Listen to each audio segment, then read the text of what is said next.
কারো যদি সিয়ামের উপর মৃত্যু হয় তথা তার শেষ আমল এমন সময় সে মারা যাচ্ছে যে সময় সে সিয়ামরত, তাহলে সে নিশ্চিত জান্নাতে যাবে। দাখালাল জান্নাহ, সিয়াম অবস্থায় যার মৃত্যু হবে সে নিশ্চিত জান্নাতে যাবে। হাদিস সহিহ। রাসূলুল্লাহ সাল্লাল্লাহু আলাইহি ওয়াসাল্লাম বলেন, ইন্না ফিল জান্নাতি গুরাফান তুরা যুহুরুহা মিন বুতুনিহা ওয়া বুতুনুহা মিন যুহুরিহা।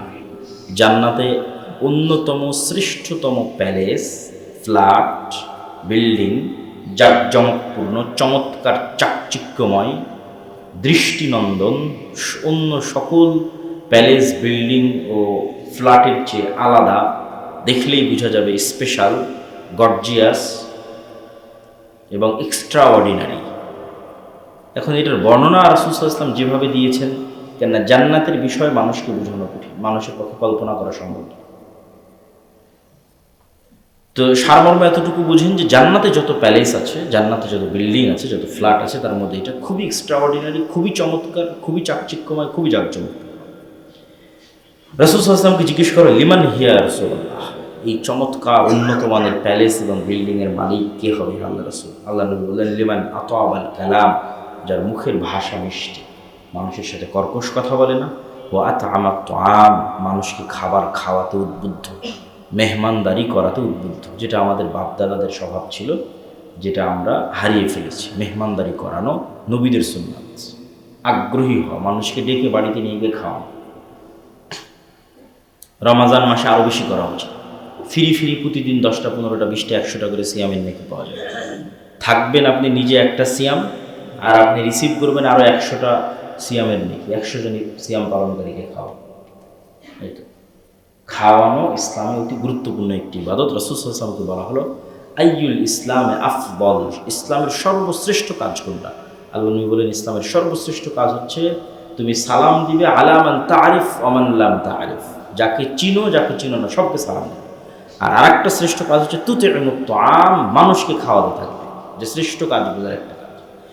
এই হাদিসে রাসূল সাল্লাল্লাহু আলাইহি ওয়াসাল্লাম বলছেন, যার মুখের ভাষা মিষ্টি, ওয়া তাআমাত তুআম, এবং মানুষকে খাওয়াতে পারদর্শী, উদ্বুদ্ধ, তার পরিবার, ফ্যামিলি, স্ত্রী সহ সবাই মানুষকে খাওয়াতে আগ্রহী। ওয়া আদামাস সিয়াম, আর যে নিয়মিত নফল সিয়াম পালন করে। ওয়া সাল্লা বিল লাইলি ওয়ান নাসু নিয়াম, আর যখন সারা পৃথিবীর মানুষ ঘুমন্ত তখন সে আল্লাহর সন্তুষ্টির জন্য রাত জেগে তার ইবাদত করে।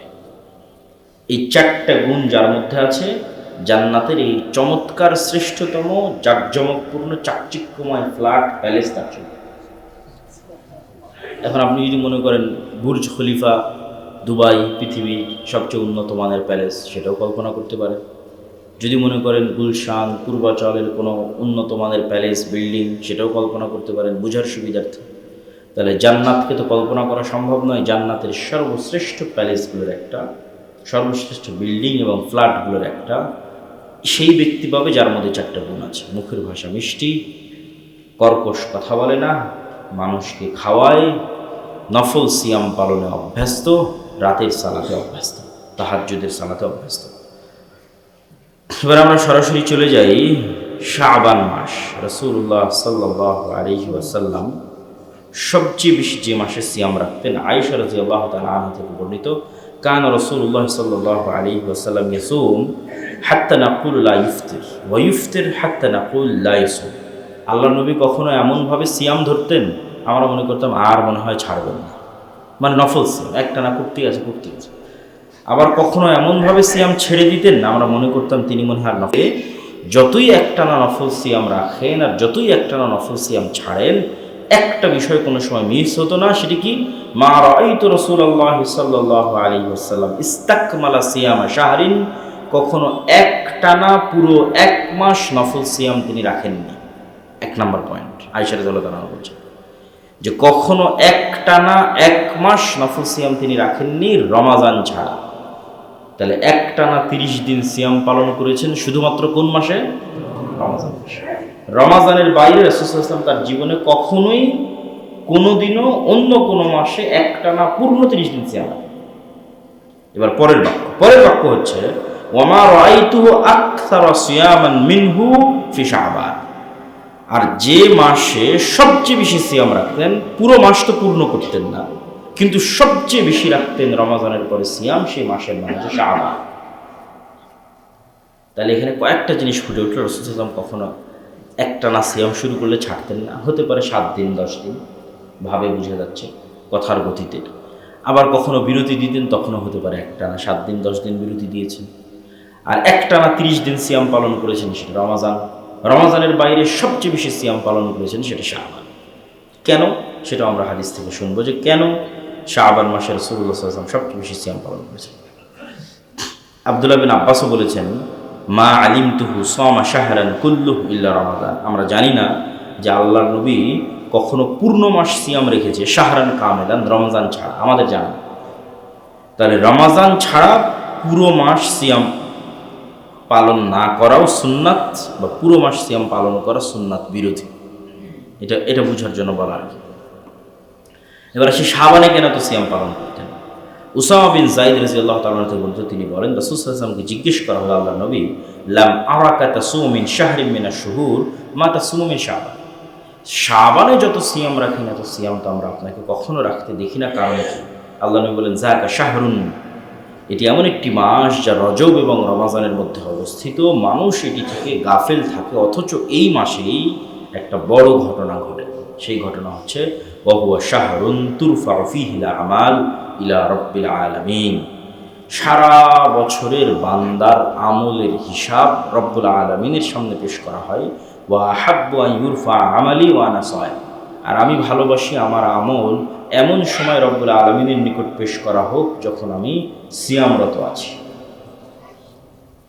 আপনারাও যারা বিভিন্ন ফ্যাক্টরিতে কাজ করেন, বিভিন্ন কোম্পানিতে জব করেন, স্কুল কলেজে জব করেন, যখন HR থেকে আপনার প্রিন্সিপাল অথবা আপনার দায়িত্বশীলের কাছে রিপোর্ট পেশ করা হয়, তখন যদি আপনি খুব বড় একটা কাজে ব্যস্ত থাকেন সেই কোম্পানিরই, সেই প্রতিষ্ঠানেরই, তাহলে দেখা যাচ্ছে আপনার হয়তো 2-3 দিন অনুপস্থিতি আছে, কিন্তু ওই টানা 2-3 দিন আপনি প্রচুর পরিশ্রম করতেছেন, সেটা সেও দেখতেছে। তো এমন সময় আপনার রিপোর্ট পেশ হচ্ছে যে সময় আপনি প্রচুর পরিশ্রমী, তখন আসলে ইনস্ট্যান্ট কিছু বলা যায় না। তখন যে কোনো দায়িত্বশীল চিন্তা করে যে সে এখন অনেক পরিশ্রম করতেছে এই সময়টাতে, এখন তাকে কিছু না বলি। তো এই বিষয়গুলো স্বাভাবিক, কমন এবং খুবই সহজবোধ্য যে আল্লাহ সুবহানাহু ওয়া তাআলার সামনে বান্দার আমল পেশ করা হবে। যদিও এটা দিস ইজ ফর্মালিটি, শুধু ফর্মালিটি। আল্লাহ সুবহানাহু ওয়া তাআলা সবই জানে, আগে থেকেই জানে। পৃথিবী সৃষ্টির 50,000 বছর পূর্বে তার জ্ঞান থেকেই তিনি তাকদীর লিখতে বলেছেন। তাহলে তার জ্ঞান সর্বব্যাপী। ওয়াসিআ কুরসিয়্যুহুস সামাওয়াতি ওয়াল আরদ, আসমান জমিন ঘিরে আছে, সব কিছু ঘিরে আছে তার জ্ঞান। তো তিনি আগে থেকেই জানেন, সব কিছু জানেন, কিন্তু তারপরেও সব কিছুতে তিনি ফর্মালিটিজ রক্ষা করেন। সব কিছুতেই ফেরেশতাদেরকে দায়িত্ব বন্টন করে দেওয়া আছে, কাজ ভাগ করে দেওয়া আছে। সেই ফর্মালিটিজের মধ্যে এটিও একটি ফর্মালিটি যে বছরে একবার, একদিনে আল্লাহ সুবহানাহু ওয়া তাআলার সামনে বান্দাদের আমলের হিসাব পেশ করা। তো রাসূল সাল্লাল্লাহু আলাইহি ওয়াসাল্লাম বলছেন যে শাবান মাস সেই মাস যেই মাসে আল্লাহর সামনে বান্দার হিসাব তুলে ধরে ফেরেশতারা। আমি চাই যে আমার রব দেখুক যে আমি ওই সময় সিয়াম অবস্থায় আছি। একই কারণে কিন্তু তিনি সোমবার এবং বৃহস্পতিবারের সিয়াম রাখতেন, কেননা সপ্তাহের হিসাব ওই সময় তুলে ধরা হয়। এখানে আরেকটি গুরুত্বপূর্ণ কথা বলে আমরা বক্তব্য শেষের দিকে চলে যাই। লা তুকদ্দিমু রমাদান বিয়াউমিন আও ইয়াউমাইনি, এটি রাসূল সাল্লাল্লাহু আলাইহি ওয়াসাল্লামের হাদিস, যে তোমরা রমাজান 2 দিন 3 দিন আগে শুরু করে দিও না। 2 দিন 3 দিন আগে শুরু করে দিও না মানে শাবানকে রমাজানের সাথে মিলিয়ে দিও না। পুরো মাস সিয়াম রাখলাম না, এটা তো ঠিক আছে, কিন্তু আবার এই কাজ করলেন যে ঠিক আছে শাবানের শুরুর দিকে সিয়াম নাই, শেষের দিকে এমনভাবে সিয়াম রাখতেছেন রমাজানের সাথে মিলিয়ে দিলেন, এটা সুন্নাত বিরোধী। শাবান এবং রমাজানের মধ্যে গ্যাপ থাকতেই হবে, রাসূল সাল্লাল্লাহু আলাইহি ওয়াসাল্লামের সুন্নাত। 1 বা 2 দিন বিরতি দিতেই হবে। 25 শাবানের পরে সিয়াম রাখার কোনো প্রয়োজন নেই। যা রাখার দরকার 25, 26, 27 শাবানের মধ্যেই রেখে নিতে হবে। 25, 26, 27 রমাজানে গিয়ে বিরতি দিয়ে দিতে হবে, কেন এটা রমাজানের সম্মান। রমাজানের সম্মানে শাবান মাসকে রমাজানের সাথে মিলানো হবে, সিয়ামের ধারাবাহিকতা। এটি রাসূল সাল্লাল্লাহু আলাইহি ওয়াসাল্লামের আদেশ, এবং আরও স্পষ্টভাবে বহু হাদিসে নিষেধ করেছেন যে রাসূলুল্লাহ সাল্লাল্লাহু আলাইহি ওয়াসাল্লাম কখনোই শাবানকে রমাজানের সাথে মিলিয়ে দিতেন না। আমরা বক্তব্যের শেষে চলে এসেছি। সিয়ামের সকল পরকালীন উপকারের পাশাপাশি দুনিয়াবী উপকারও অসংখ্য সীমাহীন, যা আসলে আমরাও জানি। তারপর সংক্ষিপ্ত আকারে বলি যে সিয়ামের দুনিয়াবী উপকারগুলো কি কি। আমরা সকলেই জানি, মানুষ যখন খাবার গ্রহণ করে তখন সেখান থেকে ক্যালোরি তৈরি হয়, সুগার তৈরি হয়, এবং সেটিকে ভাঙ্গার জন্য শরীর থেকে একটি হরমোন বের হতে হয়, ইনসুলিন। এই হরমোনটা শরীর থেকে তৈরি না হলে এগুলোকে ভাঙা যায় না। ধরেন আপনার শরীর থেকে ইনসুলিন তৈরি হচ্ছে না, তাহলে যা খাচ্ছেন সব রক্তের সাথে মিশ্রিত অবস্থায় থেকে যাচ্ছে। ওই সুগারগুলো যখন রক্তের সাথে মিশ্রিত অবস্থায় থেকে যায়, তখন এগুলো আস্তে আস্তে গিয়ে হার্টে জমা হয়, আস্তে আস্তে গিয়ে লিভারে জমা হয়, আস্তে আস্তে গিয়ে কিডনিতে স্টোন তৈরি করে, পাথর তৈরি করে, এবং একটা পর্যায়ে ধীরে ধীরে আমরা মৃত্যুর দিকে ধাবিত হয়ে যাই। এই জন্য শরীরে ইনসুলিন তৈরি হওয়া খুবই জরুরি। তো ইনসুলিন সেন্সিটিভিটি কেন কমে? প্রচুর খাওয়ার কারণে ইনসুলিন সেন্সিটিভিটি কমে যায়। সে এত পরিমাণে সুগার রিসিভ করছে, এত ক্যালোরি রিসিভ করছে যে সে ক্লান্ত হয়ে গেছে, আর ইনসুলিন তৈরি করতে পারতেছে না। যখনই আপনি ওখানে গ্যাপ দিবেন এবং খাবারের বিরতি দিবেন, তখন ইনসুলিন সেন্সিটিভিটি বাড়ে এবং নতুন ইনসুলিন তৈরি হওয়ার সুযোগ পায়। তাহলে সিয়াম এমন এক প্রক্রিয়া যা মানুষকে দীর্ঘমেয়াদে ডায়াবেটিস মুক্ত রাখতে অথবা ডায়াবেটিসের খারাপ প্রভাব থেকে শরীরকে দূরে রাখতে অনেক সহায়ক। দ্বিতীয়ত, আমাদের শরীরের যে সেলগুলো আছে, কোষগুলো আছে, এই প্রতিটা কোষ প্রতিনিয়ত নতুনভাবে তৈরি হয়, প্রতিনিয়ত।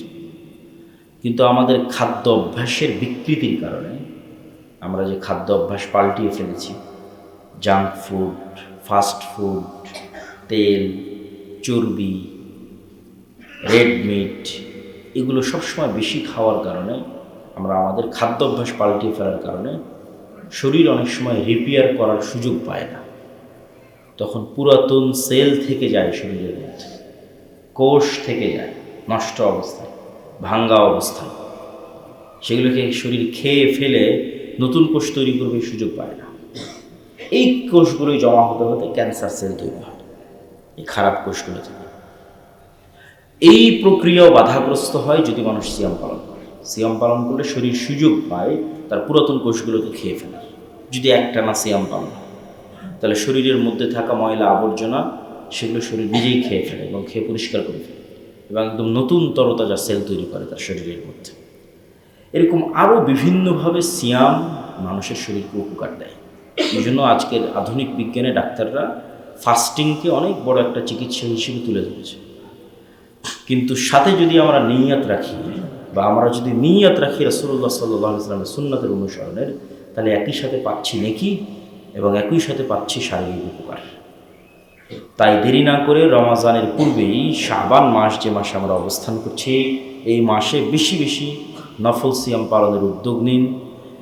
শাবান মাসে নফল সিয়াম পালনের সর্বশেষ যে উপকারিতা, সেটা হচ্ছে রমাজানকে রিসিভ করা, রমাজানকে মূল্যায়ন করা। আপনি নিশ্চিত থাকেন যে ব্যক্তি শাবান মাসে নফল সিয়াম পালনে অভ্যস্ত, তার কাছে রমাজান অনেক দাম। সে রমাজানে সিয়াম পালন করে, রমাজানে ইবাদত করে অনেক মজা পাবে, অনেক আনন্দ পাবে। আর যার কাছে রমাজান উপস্থিত হয়ে গেলে হুট করে ঘুম থেকে উঠে শুনতেছে আজকে থেকে সিয়াম, মানে যেহেতু শাবানে সিয়াম রাখেনি, তাহলে বিষয়টা কিন্তু এরকম।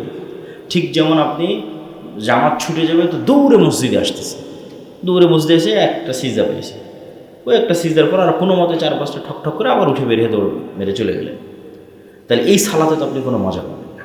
আর যে আজান শোনা মাত্র সব কাজ অফ করে দিয়েছে, তারপরে ধীরে স্থিরভাবে উজু করে মসজিদে এসে সুন্নাত পড়ে বসে থেকে জিকির আজকার তাসবিহ করে জামাতে সালাত আদায় করে আবার বসে জিকির আজকার তাসবিহ করে আবার সুন্নাত পড়ে মসজিদ থেকে ধীরে স্থিরভাবে বেরিয়েছে, সালাতে মজা পাবে। তাহলে আমার জীবন চলছে চলছে চলছে চলছে, কালকে শুনলাম সিয়াম, রমজানের সিয়াম, তারপরে আবার চোখের পলকে 30 দিন পার হয়ে যাবে, আমি গুরুত্বই দিতে পারবো না, ধরতেই পারবো না রমজান মাসকে, ধরার আগেই পার হয়ে যাবে। আর রমাজানকে ধরতে চাইলে তার প্রস্তুতি শুরু হবে শাবান থেকে। যে শাবান মাসে নফল সিয়াম রাখবে, তার কাছে রমাজানের গুরুত্বই ভিন্ন। সে রমাজানে সিয়াম পালন করেও মজা পাবে, রমাজানে ইবাদত করেও মজা পাবে। তাই রমাজানকে গুরুত্ব দেওয়ার লক্ষ্যে, রমাজানকে রিসিভ করার লক্ষ্যে প্রস্তুতিমূলক শাবান থেকে সিয়াম পালন শুরু করতে হবে। সিয়ামের সাথে অভ্যস্ত হতে হবে, মেন্টাল প্রিপারেশন তৈরি হবে, সামনে আসতেছে রমাজান, তাই আমি শাবানে সিয়াম পালন করতেছি। এই প্রিপারেশন আপনাকে আমলে নেকিতে অনেক দূরে এগিয়ে নিয়ে যাবে রমজান মাসে। আল্লাহ সুবহানাহু ওয়া তাআলা আমাদের সকলকে এই শাবান মাসে নফল সিয়াম পালনের তৌফিক দান করুক। আল্লাহুম্মা আমিন।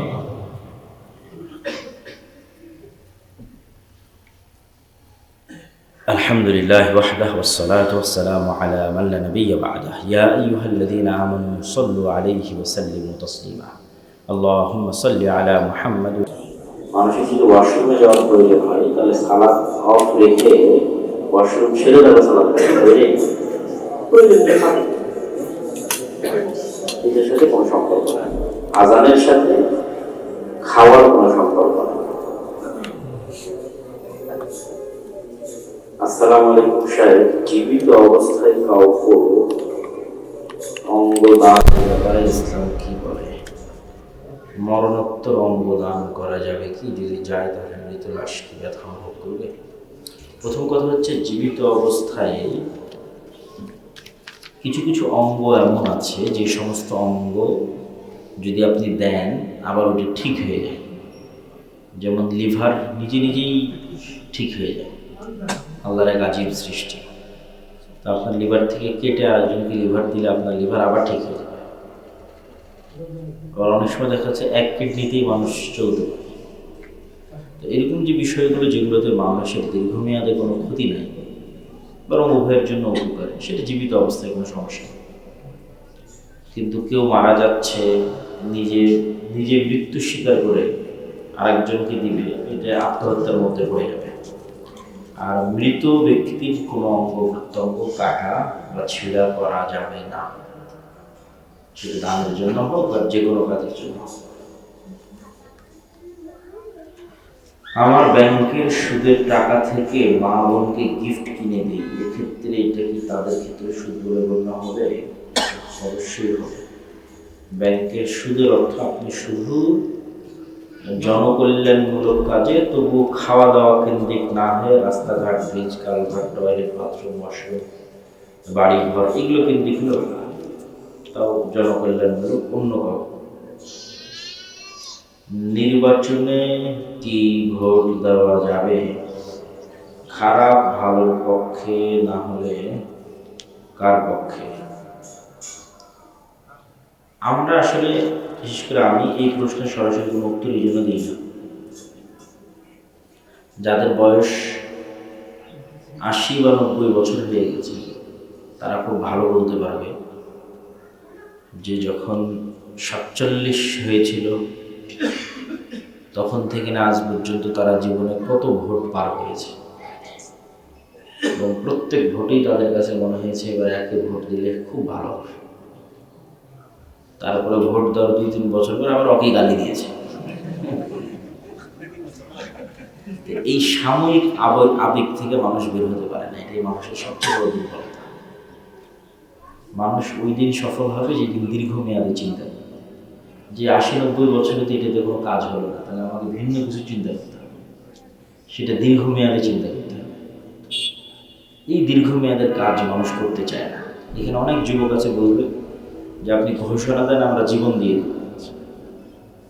বাবা তোমাকে জীবন দিতে বলেন, ওসমান হাদি বলেছিল তোমাকে পড়তে, জ্ঞান অর্জন করতে। আমিও একই কথা, জীবন দেওয়া তো অনেক সহজ কাজ, পড়ে মানুষ হওয়া কঠিন কাজ। মানে যেটা আসল কাজ ছেড়ে দেয়। প্রথম আলোর মতো একটা প্রথম আলো বানাতে হলে তোমায় জ্ঞান দেয়, জীবন দিয়ে দেয় কোনো কাজ নেই। ব্র্যাকের মতো আর একটা প্রতিষ্ঠান তৈরি করতে হলে জ্ঞান এবং পরিশ্রম দেয়, তাই না? মানে জীবন দেওয়ার সাথে কোনো সম্পর্ক। জ্ঞান অর্জন করে, পরিশ্রম করে, দীর্ঘমেয়াদে প্ল্যান। এই দেশ তোমাদের, এই মাটি তোমাদের, জাস্ট চেষ্টা লাগবে দীর্ঘমেয়াদে। আবেগে পা ধরা যাবে। জ্ঞান অর্জন করতে হবে, দীর্ঘমেয়াদে শক্তিশালী প্রতিষ্ঠান গড়ে তুলতে হবে। আমি দীর্ঘমেয়াদ নিয়ে কাজ করার পক্ষে। আর এগুলো আমি মনে করি ছোট বাচ্চাদের যেমন বিভিন্ন খেলনা দিয়ে ভুলিয়ে রাখে না, ভুলিয়ে রাখা হয় না, আমার কাছে মনে হয় জাস্ট যে আমরা ছোট বাচ্চা, আমাদেরকে ললিপপ দিয়ে ভুলিয়ে রাখতেছে। সেই ললিপপটা কি তুমি ভোট দিতে পারো, কি মজা। এই তাৎক্ষণিক মজা দিয়ে 5 বছরের জন্য খুন, গুম, রাহাজানি সব হার। আর আমার মজাটা কোনটা? আমি ভোট দিতে পারবো। তো ছোট বাচ্চাটা মুখে ললিপপ দিয়ে ভুলে গেল, আগামী 5 বছর কি হবে? একটা নেশা, আফিমের মতো নেশা করছে। কিভাবে আমরা দাঈ ইলাল্লাহ হতে পারবো? জ্ঞান অর্জন ছাড়া সম্ভব নয়। জ্ঞান অর্জন করতে হবে প্রথমে কোরআন বিশুদ্ধ তেলাওয়াত, কোরআন বোঝার চেষ্টা করা, আরবি ভাষা শেখার চেষ্টা করা। আর একটা জরুরি বিষয় থাকবে আকীদা, তারপর জরুরি বিষয় থাকবে রাসূল সাল্লাল্লাহু আলাইহি ওয়াসাল্লামের সুন্নাত। তারপর আস্তে আস্তে আরো উপর লেভেলে গেলে আরো অনেক জ্ঞান আছে, উসুলে ফিকহ আছে, উসুলে হাদিস আছে, বালাগাত, মানতিক, অনেক কিছু আছে। আর প্রাথমিক এমনি বাংলায় সামারি জানার জন্য অনেক বই আছে, তার মধ্যে আল্লাহর পথে যাত্রা, এই বইটাও একটা চমৎকার।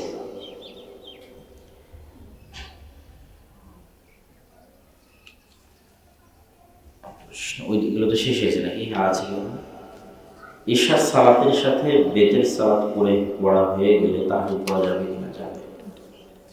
আমি একটি ফার্মেসিতে চাকরি করি, কিন্তু আমার মালিক ঔষধের দাম গায়ের দাম থেকে বাড়তি টাকা রাখে। তখন আমার চাকরি করাটা ঠিক হবে, কিন্তু আমি সঠিক দাম রাখি। গায়ের দাম থেকে বেশি দাম রাখা যদি গ্রাহকও জানে, তাহলে সেক্ষেত্রে ধোঁকা না দিয়ে স্বাভাবিক ইনকাম ভালো, কোনো সমস্যা নেই। ধোঁকা যেন না থাকে।